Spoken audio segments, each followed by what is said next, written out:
Да и мягко силар домов лай-лай-ла-ла.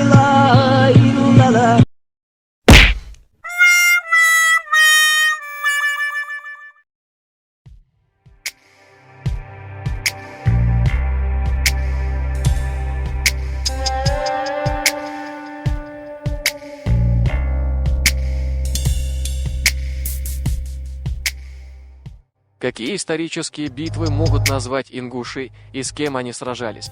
Простой обыватель и сторонний наблюдатель не сможет ответить на этот вопрос, так как сами ингуши не способны сделать это. Но группа псевдоисториков пытается сочинить историю с нуля. Вспомним слова Нурдина Кадзоева: «История ингушей будет такой, какой мы ее напишем». Нормальный человек подумает: ну сочините вы историю без фактов, подтверждающих ваши слова. А как быть с доказательствами? Вдруг кто-то захочет проверить ее. Эту проблему они просто обходят фальсификацией. На просторах интернета все чаще стали появляться статьи, где историки Кадзоевской школы одно событие приравнивают к крупным сражениям Кавказской войны.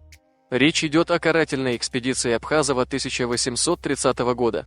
Разберем для начала первую из двух. Иван Николаевич Абхазов, генерал-майор русской императорской армии, происходил из грузинского княжеского рода. В 1800 году вступил на русскую службу. Произведенный в 1821 году в полковнике, Абхазов был назначен командиром грузинского гренадерского полка. Расскажем об этой экспедиции подробнее. В данной серии мы будем цитировать и комментировать 7-й том актов Кавказской археографической комиссии. Все началось с разбойных нападений и хищения имущества разными племенами на грузинской дороге. Экспедиция была направлена против джирахов, кистинов, галгаев и тагаурцев. Усмирение этих обществ было поручено князю Абхазову. В его отряд вошли 2 батальона Севастопольского пехотного полка, батальон, сгруппированный из 2 резервных батальонов егерских полков, 2 роты из кавказских линейных батальонов, 2 сотни казаков Астраханского и Горского линейного казачьих полков. Всего в отряде было 1840 человек. Не считая 200 человек грузинской милиции, которые примкнули к отряду Абхазова на 2-й день после начала экспедиции.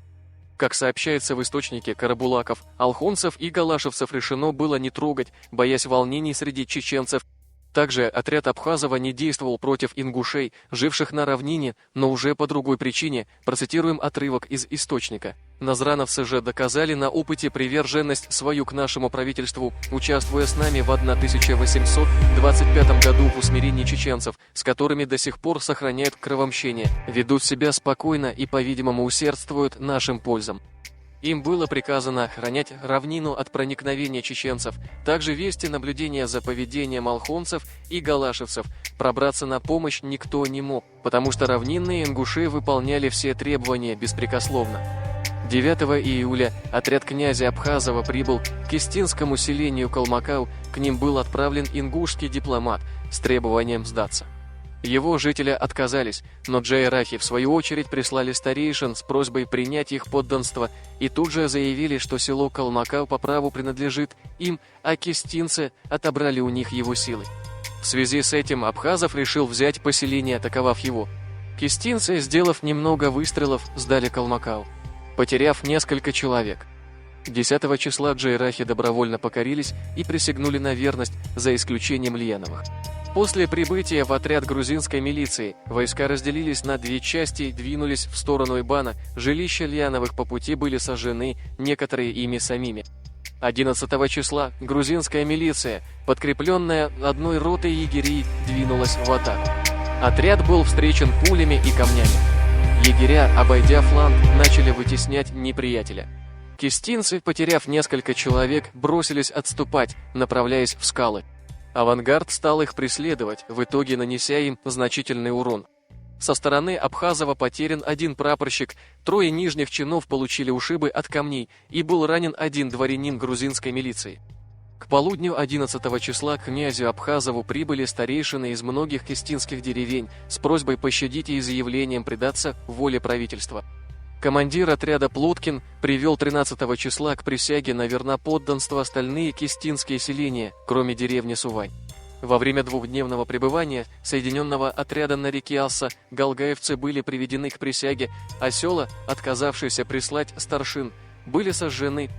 18 числа у руин селения Абин было оказано последнее сопротивление. Несколько человек, засев в башню, устроили перестрелку с отрядом. К башне проделали подкоп, и она была взорвана.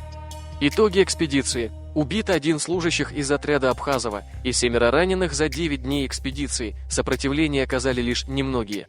Потери ингушей с точностью не указаны. В рапорте пишется о нескольких убитых, в некоторых стычках упоминается малое число сожженных хуторков.